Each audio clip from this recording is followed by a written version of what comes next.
Welcome to another episode of Ight So Bloom, place where growth gets real, healing isn't linear, and emotional intelligence takes center stage. My name is your host, Mario Reyes, and they say if you want to go fast, go alone. If you want to go far, go together. Got the squad with me, brother Clitch Classic. What up, what up? Mr. Jamel Shelton. What's up?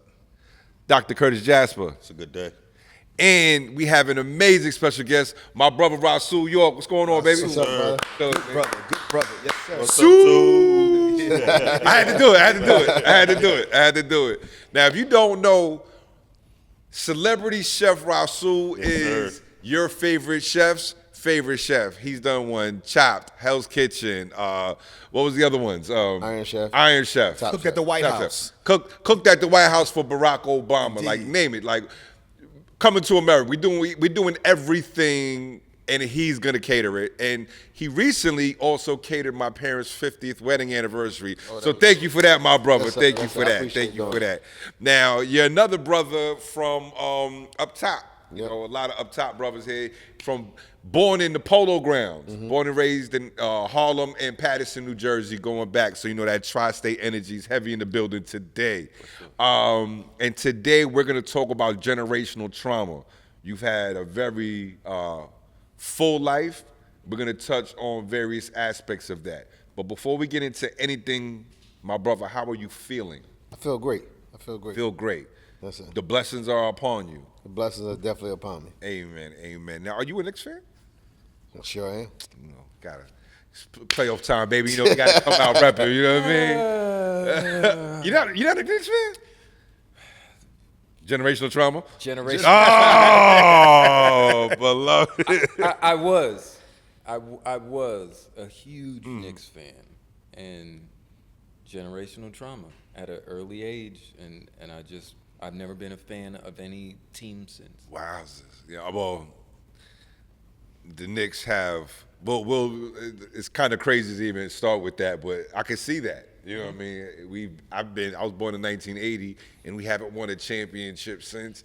Especially like that Jordan era. Like we were always right there. Yeah, Charles And Smith. he took it away every time. Of course. Thank you, Dr. Kurt. Thank you. He said, "Yeah, Chicago." You see the big smile. You see the big smile. I was waiting for. Oh man. I like seeing that anguish still. Yeah. I would like to extinguish your anger. So let's start and get right to it. When would you say there was a point in your story where you realized that the pain and trauma you were dealing with may not have been started by you? 10 years old. Okay, I break can that down. remember it. We went to the playoffs. I played football, Little League football in Paterson, New Jersey. Played Little League football. We didn't win, right? But I was happy we made it to the championship. Yeah. And my dad asked me why I was so happy, and I told him why I was so happy. But he was like, "You'll always be remembered as the first loser." He's like, "You didn't win. You the first loser." They might remember the championship, but they're gonna remember y'all lost. So from that point moving forward, it was one of them like, I gotta win. Do you feel like that from his perspective, because you know him? Do you feel that was a tough love? Let me give you some negative feedback to motivate you to try harder next season, or do you think it was his personal disappointment that he unfortunately projected onto you as a 10-year-old? I think it was the latter. Got it. I mean, I try to now Yeah. look at it like maybe he could have meant that, but Right. that ain't how I took it Yeah. as a 10-year-old. Like, Same. Totally. So when you got that at 10 and you process it through your 10-year-old psyche, how did you respond the next time you took the field? Or is it every place you showed up, it was failure is not an option kind of situation at that juncture? Definitely, even in the streets. Yeah. If you're gonna play, you're gonna play to win. Right. Was there a culture in your household that pushed you towards the streets? Or was it just the allure of outside? I'm gonna say it was more culture. It was almost like he did it, So it was almost destined for us to do it. He isn't your father? Yes. Gotcha. Yeah. So the streets was normalized in your house. Yes. It wasn't like you don't do this. It was accepted as this is what we do. That's actually why my mother moved. Like she tried to move us to get us away from that. Got it. Okay. The move to Yes, Jersey. yes. Was, at I an early totally age to get us understand. away from Yeah. that lifestyle. Yeah. But it was just. 'Cause I'm you not- could I'm go not- back and forth a lot. Yeah, but I'm not going. I'm not going to really blame them now. I blame me because you see the lifestyle and then you want it. Like even if you're trying to, I rode the fence. I played the fence. So like I was good in school, but I felt like I wanted more because I didn't have. Got you. I wasn't fortunate. Yeah. Like when we moved, we was no longer fortunate. Oh, because he provided all the Yeah. excess. Got it. Oh, That's tough because, I'm sure moms thought moving to Jersey was the better option. You know what I'm saying? Like, shit, when I first had my son, we moved from Brooklyn to Jersey City. You know what I'm saying? Thinking that it was going to necessarily be better, safer, or more conducive for, him to grow up without certain influences.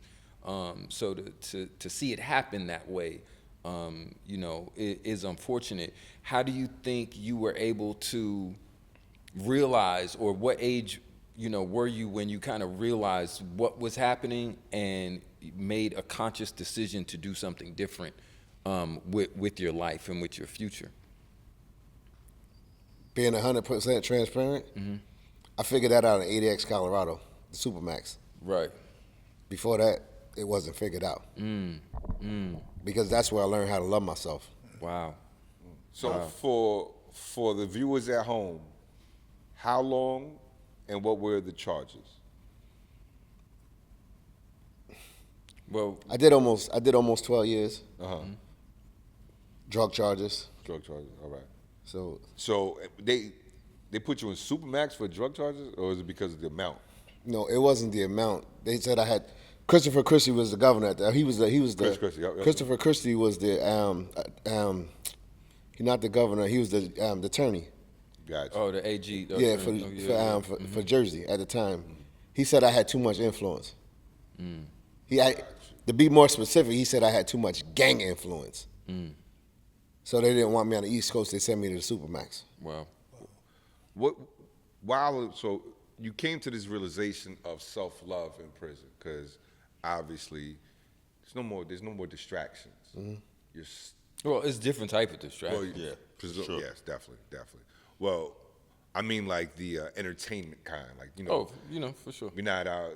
Especially back then, there wasn't no tablets. Like they got tablets in jail now. I think that's absolutely crazy. But shout out to them being able to. I heard it really stopped a lot of the violence that was going on in there. But was there something that happened that sparked that analysis of self, to which you were able to find the love that you probably never saw in yourself prior to that? And I was going to ask, within that question, how long were you in there before you kind of realized that? Was that immediately or, within inside this? Nah, I had almost 8 years in. Gotcha. And it's funny because it's a step down program before they can send you to after you step out of supermax, they send you back to a maximum security prison. So I was in a cell with somebody for like 8 months. No, almost 14 months. But within the first 8 months, I seen a letter come under the door. Right? It said Jeff Ford. Now, I know my cellie is Abdul Malik. You know what I mean? So I'm like, something came for Jeff Ford. Like he on his tier? So he smiled and then he kind of blew it off. Then it came again, maybe like a month and a half later. And when we talked about it this time, he had his hair in plaques.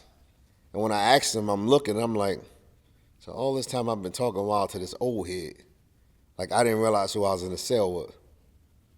You know what I mean? For those who may not know, who is Jeff Ford? Jeff Ford, he was actually convicted with Manuel Noriega out of Chicago, a Black P Stone. And he's the one who they say, allegedly started the Black P Stone. So, Yeah, he did and the L. Rookins. Yeah. So his is a more political case. Gotcha. But when you meet in these guys that got 8 life sentences, So when you meeting these guys that's so humble, like it's just like it don't matter how you acting. It's just like, young boy, like this ain't the way. And you sitting down and you talking night after night, and it's just like how can you be this way and you know you never going home? But to him it's like, what's home? Because home is here to me. Yeah. You know what I mean? You trying to play God. You can't play God in here. Like you want him to forgive you and send you home, but you want to play God in here. And it was like one real talk we had that made me, he helped me cage my rage, if that's what you want to call it. All right. Because I just was always acting out. Like I had an abusive childhood. So it was just one of them, like, I didn't care. You know what I'm saying? Until you sit with somebody that got so much, got a gillion years, and it's just like they so humble. So I was Muslim before I went in. You know what I'm saying? But it was just like watching him. Like now, like after a long conversation we had, when that second letter came through, it made a difference. Because like now I'm looking at him different. Yeah. And I'm like, all this time I'm bugging out. Like he could have did me dirty in here. Yeah. You know what I'm saying? But instead of that, he wanted to save me. Wow. And the ironic thing is, once I lost my custody level, I got sent to Atlanta USP, Okay. where his son was at. Wow. So when I got there, you know, I met with them. I met, like, you know, when you get there, you meet out in the yard, you got to show your paperwork and all that stuff. I wonder why the West, you know, like the Midwest dudes wanted to meet with me. I didn't know what it was about. Like, man, here we go. Right. You know what I mean? But it was Joaquina. Absolutely. And he was like, I just want to know about my dad. Wow. Serious. Yeah. That And that's story, a that whole story nother- is huge. That story is huge in Chicago. Really? Nationally, but definitely in Chicago, for sure. Like, Jeff just Ford. knowing that you go from supermax to max and you meet a father's son, and we're talking about generational trauma and impacts that fathers have on their sons. I know that right there is a whole nother layer that I wasn't even anticipating right now. My mind is blown. Yeah. What were you able to offer his son that he may not have known or did not hear about his father? That's a great question. How he wanted to save him, but he couldn't because it's what he knew. Like you got a lot of guys claiming these gangs, claiming these different people, and these people sitting in these supermaxes don't even claim it. For sure. Like they don't. It's not talked about at all. Like you come in there with that, they're gonna run you off. Wow. The same people you praise, they're gonna run you off. The Hoovers and all them, they're gonna run you off because that ain't what they do. They trying to get home to their family. Y'all making it hard for them because y'all saying they saying this and they're not saying anything. Y'all saying he said this. I'm assuming now that the son didn't get the proximity and the access to his father that you had, especially as his father had to evolve mentally and to elevate mentally. Yeah, Jeff Ford been gone for a minute. Yeah, it was almost like he lived in the house with him, Yeah, but he was raised different. yeah. I was in the room with him, Yeah. so I got more of the father figure than he did. Absolutely. Right. Absolutely. Yeah. You understand what I'm saying? So that's what he wanted to know. Yeah. Like the things that his father liked, the things that his father Good. do. That's like, good. like the things that we did every day. Like Fatherly questions. yeah, like the way we even prayed. We talked about all that stuff. Wow. So you feel like it filled in the gap that your father may have left? That relationship that y'all had? Yeah. Wow. But you also did it for somebody else, right? Yeah. That's how God uses you. Word up. Man, Yeah. So I didn't know I was gonna run into him. for sure. And it was just like, I got another question for you. I got another question for you. Like, you know what I mean? Like, what do you think? And it was just like, to be able to do that, it made me realize like what I've been missing. Wow. Let me ask you, what was the process of you loving yourself, finding the love for yourself? Inside of a place that does not breed, I would assume, does not bring that energy of loving yourself. What you realize is when you got a lot of time in prison, like, you know, people got life sentences or whatever the case may be, it's almost like you're alive, but you living dead. Like people care about you for the moment, then everybody stop caring. So at what point do you start caring about you? You know what I mean? And that's what I felt like him teaching me how to cage my rage. I was learning how to love myself in the process. Like, you worrying about this, but you need to worry about you. That's all he used to say. You worrying about this, you need to worry about you, bro. Like, I'm not going home. Like, you can take this home with you. What's crazy is they say like time is money, right? And so, you know, some wealthy people, when they get to a certain point, the only thing that you can look at and judge is not their wealth. You already know they have money. It's about their character. So using that same analogy of time being money, I can imagine someone who's in prison for a lifetime is almost the equation of wealth, right? Where the only thing left to do or to look at or to judge is their character. So he was imparting to you the importance of self-love or self-awareness to even love yourself. Yeah.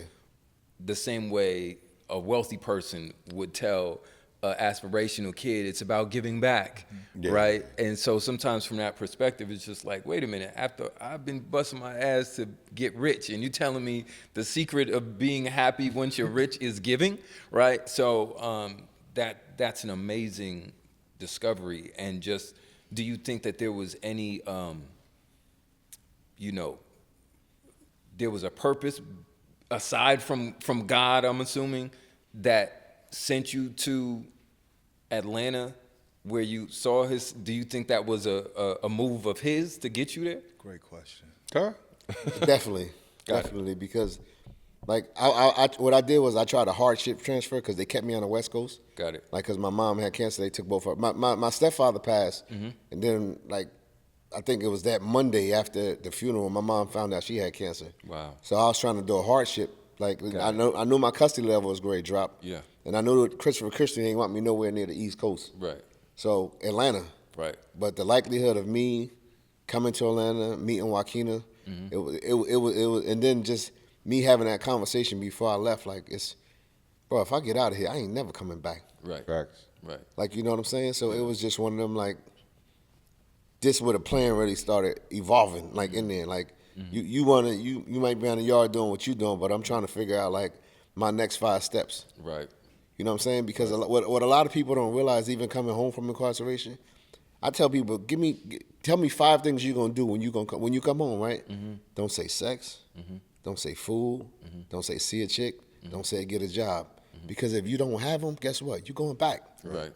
Because you ain't properly preparing yourself. Right. You know what I mean? So it was things I was doing to properly prepare myself. What were your 5? Yeah. Good. My 5, it wasn't just to get a job. It was to actually, I know what money looked like, but it was to start at the bottom. So sacrifice was my first one. Ooh. You know, and that was the more major one because it was just like, I knew once I got home, I knew what I had to do. Like, I want breakfast, right? I want a breakfast spot. So the best place to learn breakfast was IHOP. You get what I'm saying? IHOP was one of them, I can multitask. I knew how to cook. I knew how to fine dine, but I wasn't fast.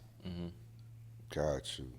So you would, like, sacrifice sounds like you're tilling the soil. Like, there's stages to planting and creating a flower bed, per se. So you were tilling the soil with sacrifice. And were you cooking before you went to prison, or? I was cooking and I was a barber. Okay. I was actually a well-known barber in Patterson. Okay. You know what I mean? Like I dealt with the celebrities when I was there, like before I went in. Okay, so you were cook, barber, and in the streets all at the same time? All at the same What era time. of this life, age-wise, how old are we talking, Rasul? In my 20s. 20, okay. Because I didn't think I was going to live to see. This funny thing, real quick. I used to tell, like, the few people that be around, like, I didn't think I was going to live to see 30. Right? Never lived to think I was going to see, well, the actual age was 31. I got locked up when I was 30. You know what I mean? So it was just, I got locked up before I was 30 and didn't see none of my 30s. Wow. I didn't see none of my 30s. I came in my 40s. You know what I'm saying? So You had a whole, like, by 40, on the outside, if you're 40 years old, you get a different mind, a dramatically different mindset. So imagine being around the kind of tutelage you was with him and the environment. You had to really evolve almost. Like, do you feel like you were able to ever spread your wings while you was there, or you had to wait till you got out? Nah, I was doing things. I was a head cook. Okay. Like I was taking programs. Like I got my culinary degrees in there. You know what I'm saying? So it was things I was doing while they was playing. I was dead serious about what I was trying to do. Got you. You know what I'm saying? Because back then you can take the college courses and stuff like that. And because I was from up top, I was able to get my culinary degree from the Culinary Institute of America. You still take the same test. Yeah. It ain't like they just giving it to you. You still take the quizzes, tests, and everything. So it was just things I was like, preparing myself even to have the paperwork. Not just to say I'm a chef. I'm gonna prove to you that's what I am. You know what I mean? So your sacrifice getting out was starting at the bottom, right? And in order to work on your efficiency, not your ability, but your efficiency, that's why you chose IHOP, because you had to churn out food fast. But that was my second one. That's consistency. Got it. Wow. Got So it. sacrifice, consistency. Yeah. In order to win, you got to be consistent with what you do. Right. You know what I mean? Then third was loyalty. Right. People don't think about that. Like when you coming home from institutions and stuff like that, you got to show people like you're not the same person. Right. And that ain't just talk. Right. You know what I'm saying? Yeah. So it was the consistency that this is in order for me to win. I got to stay consistent. I stay consistent in the streets. Now I'm gonna stay consistent, not in the streets. Yeah. Now I'm gonna be like a better person for people. And who were you trying to show this to? Anybody that, like, I'm sure, like your kids, Me. Yeah. The biggest problem, we do everything for loyal everybody to- else, but you gotta be loyal to you. Yes, sir. Right. Cause you can lie all day. You can look in the mirror and lie, but only you know the truth for what you can do. Right. You know what I mean? Then that's when I learned how to love myself. You know what I'm saying? Wow. That's big, bro. So like it's not. I can't. Me having a conversation with my children, I can't make up the past. A lot of people come home and try to make up for lost time. Yeah. We're not gonna make up for lost time. We're gonna go from this point moving forward Right. because I'm gonna chase my tail and I'm gonna go back. Right. Yeah. Because you're looking for the person that was here. I'm not him no more. Yo, he dropping so many gems. Man. You know how many brothers I have that I just want to sit and be like, you have to watch this episode already. We're not even halfway in. Like, geez Louise, Rasul. Like- All right, so we up to 3.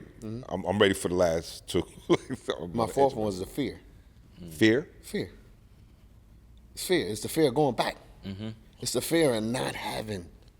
Like if you used to having stuff and okay, like I used to catch public transit because I didn't want to get a car with people. And I was given a car when I came home. But it was fun to me. Like because I thought I'd never be able to do it again. I catch the bus to work. I catch the bus I hop. When people like, yo, I'll bring you home. Or they come out there and see, yo, what you doing here, bro? I'm like, what you mean? Working. Like, simply put, word. And then after that, like my fifth one was the faith. It's a great 5, man. That's a strong 5 right there, brother. Like my faith is so strong right now that it's crazy. And it's like sometimes I used to question myself. Even moving here, even doing what I did with the breakfast. Like it's a funny thing. You had a guest on your show, Mike Williams, right? Yeah. Like and it was Great brother. conversations- Shout out to Mike. Shout out to Mike. It's conversations we used to have because like he used to tell me to stop downplaying myself. Every text I do, I used to be like humble, blessed, and he like, but you don't have to be humble. Not that kind of humble. Be who you are. And you know Mike from Patterson? Yeah. Nice. So he saw the transition. He saw the barbershop, chef, street dude, lost his friend, lost his boy, and then come back, and he sees this man that's operating on 5 principles. And I think probably the most telling one is the consistency, because you could tell when something, you can't fake that shit. Can't fake it. I told him I was doing the kids' culinary boot camp. He told me come pick up some money. That Gave like, my first donation. That's Mike Williams. Didn't even, yeah, that's He didn't even like it was nothing. And that like when somebody believe in you, you got to keep them around you. your champion. Yeah. And you You all got to have show them those. the same loyalty back. Like it's just that it's nothing I won't do for them, but it's just that like you can have you start getting people around you, but it's hard to trust. Like people say no new friends, right? Give me the new friends all day. Facts. Give me the new friends all day. Because the old friends, a lot of times, like to pigeonhole you into the you that they remember, The old version of yourself. that they were comfortable with, that they could control per se. And the new friends understand the evolution. Matter of fact, at the wedding, I had a wonderful exchange with Jamel. I had Jamel and Lakeith right here, and I had like my boy Rob and Chip right here. So I'm doing this introduction. I'm like, yeah, I grew up with them since I was like 3-4 years old. And then I look at them and I was like, I healed with these brothers. Yeah. I got all my trauma with y'all. I love y'all. You know what I mean? But I healed with y'all.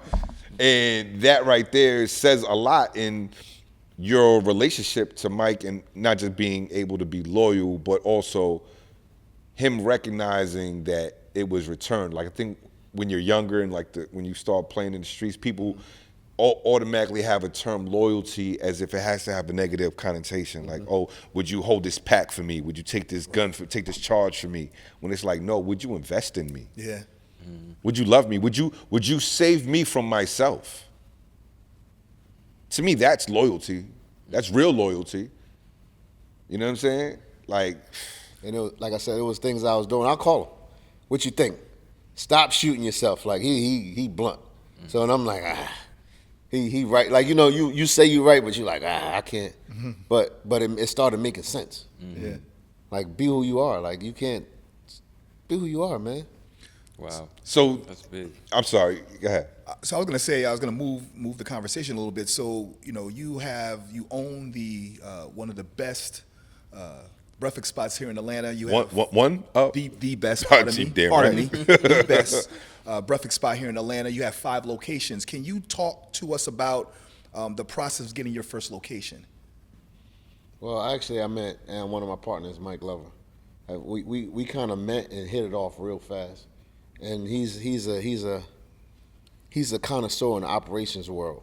Got it. Like, and meeting him, like I felt like I haven't met nobody like that much smarter than me in that aspect. So to meet him, I became intrigued by him. Yeah. So we had a good conversation. I was looking for a place. He was looking for a place. I was looking for a small place. He was inquiring about a spot. I met him at a restaurant that I was going to get something to eat. It was his last day consulting there. And he was like, I got some keys to a restaurant. You want to see it? Now, mind you, he don't know me. He asked me, do I play football? I said, no, I'm a chef. That's how the conversation initiated? Yeah, he's like, hey, how you doing? He seen I had a New York hat on. He's like, you play football? I said, no, I'm a chef. Wow. He was like, you're a chef. He's like, can we talk after you finish eating? I'm like, yeah, what's up? We can talk now. And he was like, I got some keys, man, to a restaurant I'm thinking about getting. Oh, look, this is Jesus. Wow. that is the fastest conversion of a conversation ever. No, it was crazy. So we sat there, we ate. It was me, my wife, and my grandbaby. We ate, and then I said, I'll follow you up there. Not knowing that I'm following him to a place that I'm supposed to be visiting at 3:30 this afternoon. Whoa. Wow. Whoa. So Look but at God. it's not even. Faith, you said faith? You Yeah, said faith? it's not, Yeah, but word. it's not even it. When we go in the place, we looking at the place. So I keep looking at my wife because I'm like, babe, we supposed to come look at this place at 3:30. So then I asked him what he was doing, and he said breakfast. I'm like, you doing breakfast? He like, why you do that? I said, because that's what I'm going to open up. We had more conversation. This was like months before it opened. But I said, what I'm gonna do is, if you open up breakfast, I'm gonna give you some of the best grits in the area. Know what I mean? I'm gonna give you the recipe. I ain't gonna charge you for it or nothing. And then I went to when he started doing the chef testings. So I said, this is what I'm gonna do. I'm just real fast. This is what I'm gonna do. I'm gonna do your whole menu over my way. What I'm doing off my food truck. Now, mind you, before I met him, I had a food truck. So I did what I did off the food truck. It might have been about 20 minutes later after I didn't know his partner was there, and then they were like, I said I'm not working for nobody. After I did the food, I just wanted to really show off a little bit. Not working for nobody. He's like, how about partnership? And this is Say less. television or post? No, this is pre. This is pre. So we decided to become partners, and I'm like, if we're gonna do it, we might as well be aggressive at this. That says a lot when your quality is that good that they automatically want to go into partnership. Could we talk about the trust factor though, right? I know in conversations outside of this space, you talked about sometimes your ability not to trust. How did you build that much trust in that short period of time to become partners with a brother that you kind of just met? We put it on paper. Yeah. Before that, I always got the carrot. Get the carrot dangle. We're going to become partners. We're going to do this. We're going to do that. And then once you start proving your ability or you start making somebody money, like especially like restaurateurs and owners and stuff like that, they just use your product and hire another cook to reduplicate it. You know what I mean? Like that's why like you get it. Like be honest, even with the restaurant industry, you get a lot of grand opening, grand closing because they get rid of the chef and use the cooks. You know what I'm saying? So the cooks they learn the recipe and that's it. But guess what? The cooks can't take you past that. Or they start getting their own like if you ever went to a restaurant, they be like you should go on this day, Chef such and such there. But it's the same restaurant. It don't matter what day you should go on. It should be the same. Should be the same quality everywhere. food, Wow. So it's just like you lose trust in people. I mean, giving you this big thing, and then next thing you know, you like lied to me again, man. You see it coming, or they start a little fake argument with you or something like that to get you out the restaurant. Like it's so many different things. So me being, co-owners like chef, I'm on the chef side. Like I'm gonna give them more than I get in front of the house. I'm gonna give them more leeway. Like I wanna make a you from me, so you can be a better version of me. Brothers like Marcus. Yeah. Yeah, indeed. Yeah. So just Now, to Jamel is making a lot of inferences here.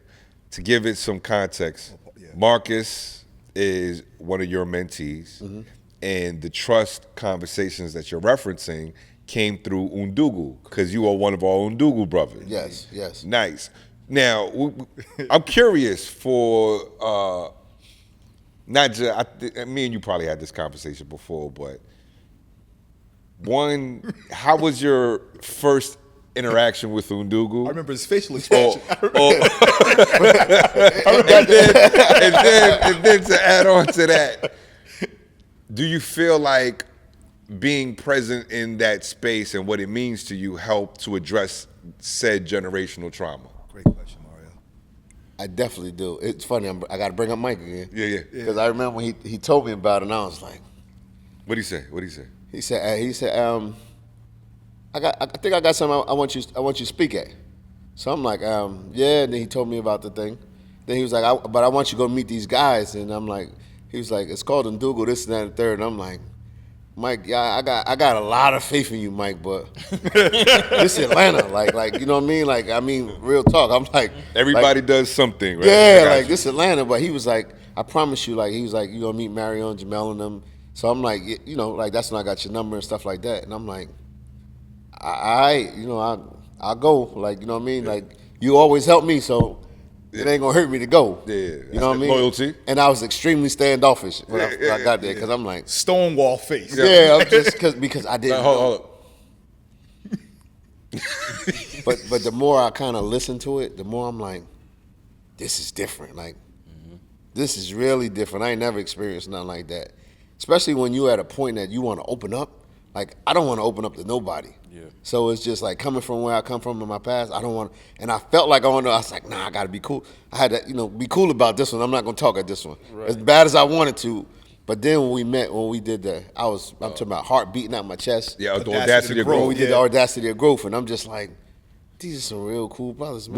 Which again, Mike sponsored. Yeah, absolutely. Yes, sir. Yo, when that brother Mike talk is about woven somebody that throughout. puts their money where their mouth is I see him playing chess in America with black male initiatives and just a culture to push it forward, and I love it. And with us, this has been, Rasul, they have a relationship long. This is a very short period of time that you all met in Oh, yeah. Houston, and he's been really funding and sponsoring a lot of the Bro, things these that are conversions were that- quick. And then when Rasul, I remember when I called him the first time, he's like, yeah, I'll be there. Okay, sir. So like I'm trying to like strike up conversation, not happening. I was like, I guess he and you know what, it feels good? Like when you have such good faith in the space that you've helped create and that you show up at, I'm like, he just has to come. Once he comes, he'll understand. And it sounds like that happened.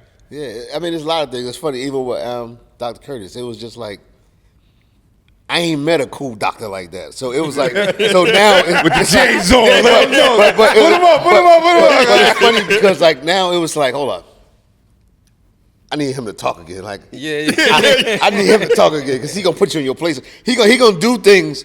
If you're not paying attention to what's going on, you gonna miss it. So real. You know what I mean? So it was like, yeah, I like this. I'm gonna come back. I got to make sure it's real now. And every time it was like, I got. Now then I bought Marcus. I'm like, I need you to see something, bro. Cause Yeah, we ain't seen you in a little while, Marcus, too. You I need just to saw pull back up. actually I was just at Grits and Eggs a week and a half No, I ago. mean at a session. Yeah. Word So up. Marcus is working a lot. But he been busy with me. So that's All right. I'm gonna take the weight of that. But it was just like little things like that kind of made me feel like when you feel like you don't want, like, I'm busy. You start making up excuses why you can't go, but then you go and you hear it. You get your cup full by exactly what you need. Yeah. Even when you hear things like, you get the same people talking about saying but then.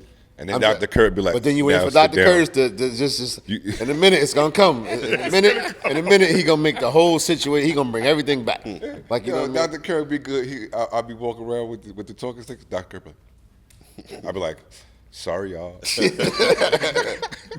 But it's a good feeling and it's a good vibe. You know what I mean? Because like we need it. Like especially people like me, because you lose trust in people and you don't want to trust nobody, but you got to trust somebody. What getting back to the topic of generational trauma, knowing how certain things of your childhood have affected you and the decisions that you've made, what are your conscious steps to ensure that your grandchildren don't experience the same things that you experience, and hopefully don't make any of the negative decisions that you've made? Communication. Big. Like I didn't really have it. Yeah. Like, and then when I did get it, I felt like, you know what I mean? Yeah. But now and then, so it's effective communication. Right. Because sometimes you gotta know when to say something and when to realize that you was a kid once too. Yeah. But a lot of times as adults, we forget real fast that we was kids. Right. So you know you wanna put your hands on somebody. You wanna do things that we can do this a whole nother way. Right. You know what I mean? Right. So like I do a lot of little things now with kids. Like I don't know, you know Gary Davis Boys Next Level Academy? Yes. Like to go see them guys every Saturday. Like I don't go to a restaurant or Saturday morning no more early. I go there. Because I gotta look them kids in the eye and like Shout let out to them know I'm Gary. here. That's my man. For sure. You know what I'm saying? I gotta let them know I'm here. Like I went with him. Like you know he get the phone call from the lawyer. He go to the jail. Even to go with him to the jail to visit these. Like to go from the opposite side is crazy. Right. Like you going into the jail, you going to speak with the first time. That right there is trauma. Just walking into those buildings and having to go through those gates. It's like, Can you describe those feelings or those emotions for you going back in there on the other side? All right, I'm gonna say I did that in Atlanta, USP. I went to go because they started the culinary program back, and I went in there and instead of me walking around the metal detector, memory had me walk through the metal detector. Like, and I did it and I tried to play it off, but it looked smaller now than when I was there, like certain areas. So when we walked down the ramp and then into the chow hall, like I started having palpitations because now I'm thinking like I'm not gonna get out of here. Wow. Like, and I couldn't even have a conversation, and I ended up telling him like, let's do this again. And he like, wow. I'm like, I'm just not. I'm feeling real crazy right now. Wow. Like, so we couldn't really have that conversation about culinary because I couldn't get it out my head. Yeah. Trauma. Like, especially seeing the people that, like, you walking down, but I'm looking at the people in the chow hall that was there when I was there. wow. Like, that ain't never coming home.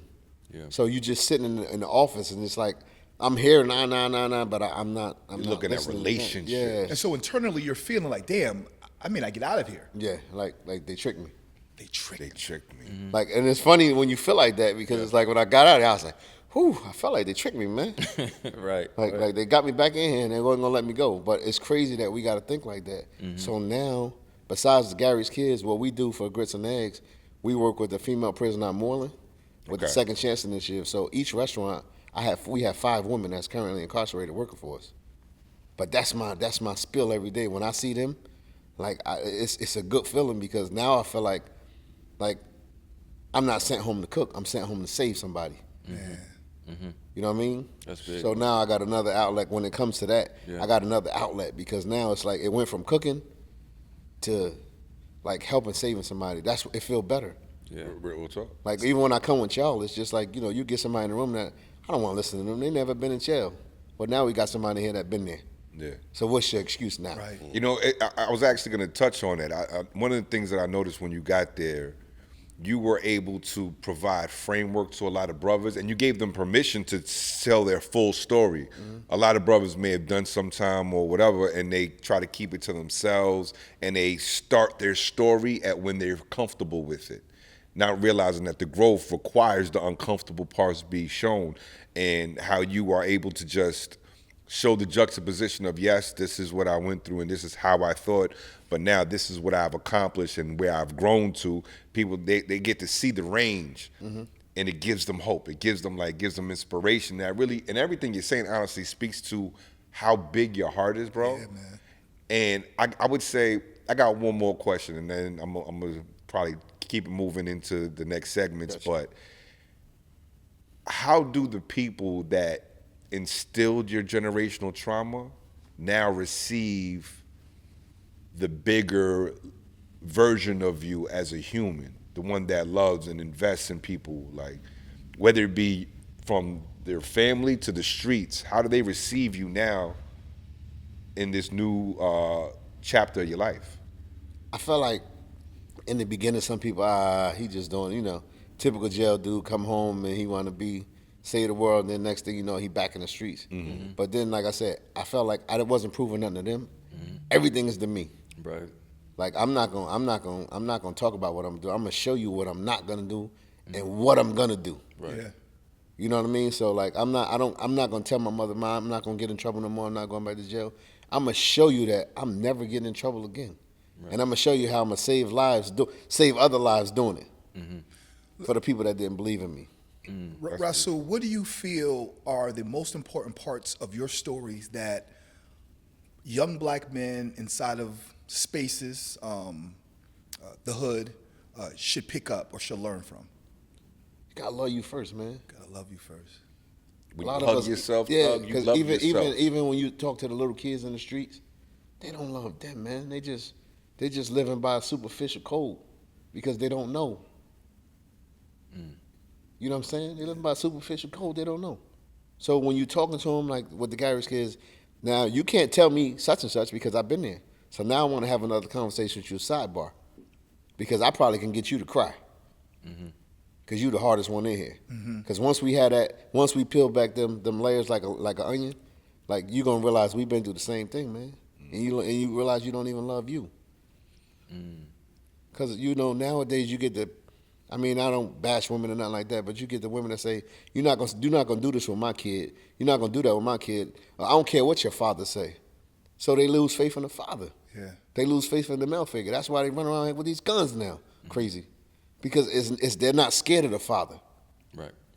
Because it was the other side that taught them you ain't got to listen to him. Yeah. Right. Wow. What are you most proud of when it comes to you and your accomplishments? That I can help. Like it feel good just helping. That don't sound just like Mike being of service. Yeah. But and it feel good like Yo, what block was y'all raised on? I need to visit that block. That's a good block. it just like I said it like I didn't think it would feel good, but it feel good. Like you know what I mean? Like even whether Mike might give money, might give everything.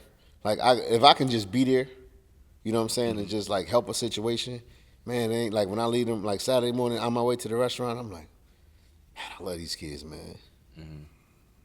That's dope, bro. Oh yeah. Part of Well, it, man. on that note, we're gonna go on to our next segment called "Brother with Feelings," and similar to Mike, for me, it's like a no-brainer, bro. You're a bottle, a big bear of love right now, and I feel it emanating off of you. What you do for not just the children, not just the people incarcerated, but honestly, what you've poured into our specific Brothers have been doing community. it, absolutely. And I think, and the fact, like, come on, bro, you're gonna be the brother with feelings. You did my parents' wedding anniversary, so the brother with feelings, Mr. Rasul, yo, give it up one time. So we don't have the cards no more. We kind of So you missed that conversation. I'm glad you asked it on camera too, asshole. The reason why we don't have the cards is because I forgot to pull them out today, and we have you know. See, he messed up my whole. It's all good, man. The whole rollout. Thanks a lot, Mel. My apologies. Well, my brother, welcome to an esteemed fraternity of brother with feelings. You got to put that right there on the heart. You know what I'm saying? You earned that. Right next to rewrite your story. Yes, rewrite your story. Give it up for Rasul one time. Thank you. My brother Sue, so when you become the brother with feelings, you get 2 minutes to just say whatever it is that you want to about generational trauma, how it impacts you, or how you plan to resolve. Whatever it is that you want to say, my brother, floor is yours. I just want to say when people that's dealing with generational trauma, the first thing you gotta do, I'm gonna keep reiterating it. You gotta talk to somebody first, and once you talk to them, that's when you start learning how to love you, because you can't love nobody else if you don't love yourself. That's it. That's it. Put a pin in that right there. Look at Dr. K up there. Look at that. I haven't seen you smile all day. Thank you for that one. You know what I mean? You ain't been looking over here, bro. Sorry. No, I got to look to the left. Well, that being said, I guess we're going to fast track it to our next segment. You want to ask him, Chris? Hey, Dr. Kerr, what you trying to kick knowledge? Yeah, man. Yes. You got a lot to Thank feel you. from today. Yeah, the topic, generational trauma, I got to start off with this. In this day and age, the term itself, the phrase generational trauma, it connotes just a heaviness, right? But Brother Rasul just smoothed it out. So warm, man. It just, you blessed us with the energy around generational trauma. Thank you. With your stories and the things that you've been able to do. And you're one of my favorites, man. So I like you a lot, and I did when I first met you.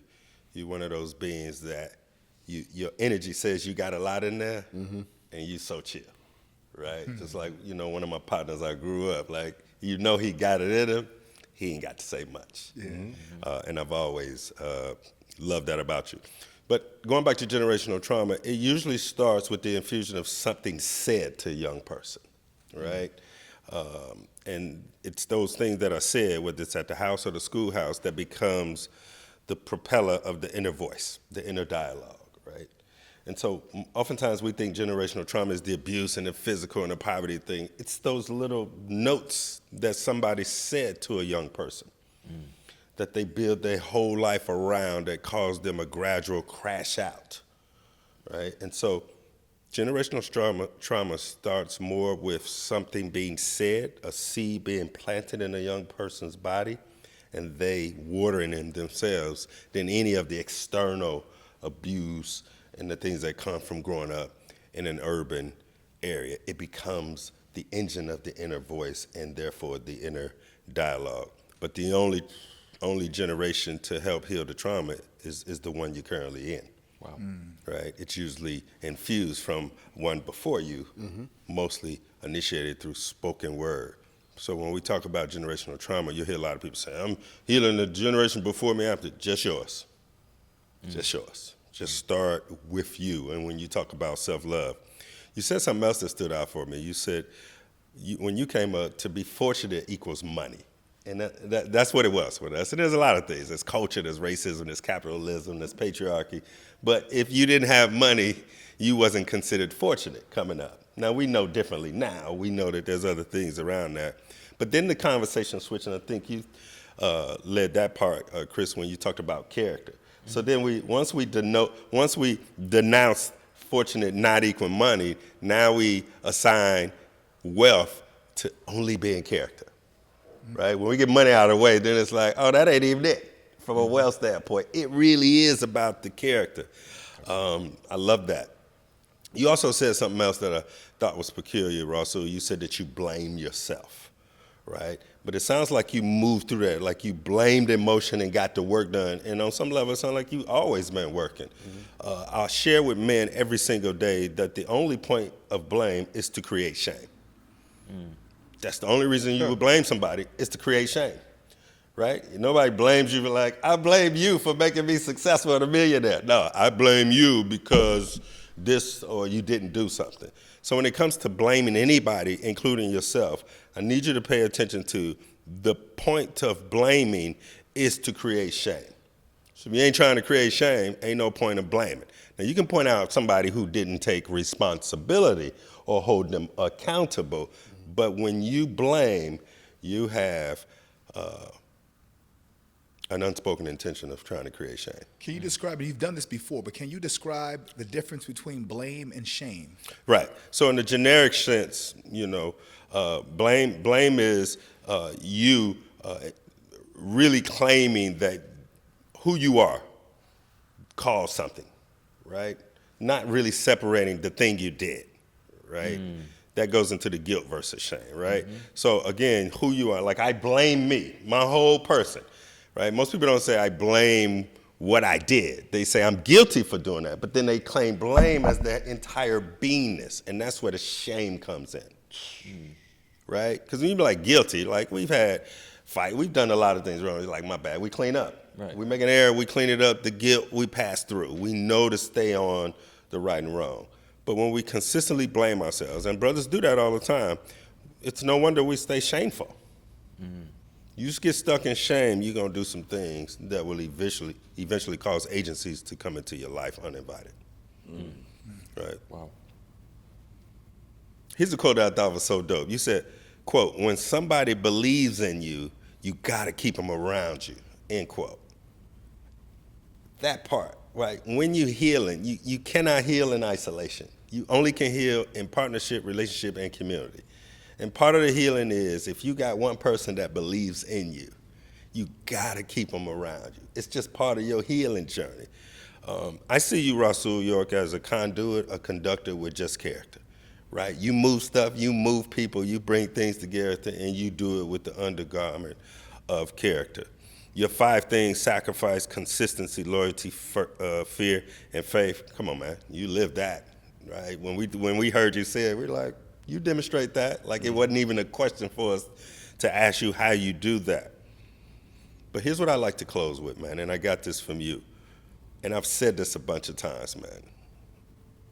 Some of your best friends in life, you ain't even met yet. So true. And I am with that. Give it up for Dr. Kurt We one time. acknowledged. Yeah, he kicked. You dropped gems. I'm about to say now for never. You was kicking that. Yeah, this was a whole masterclass in jewel droppage. Yeah, we got to put this on, what's one of them paid things? Pantheon or Patreon? Yeah.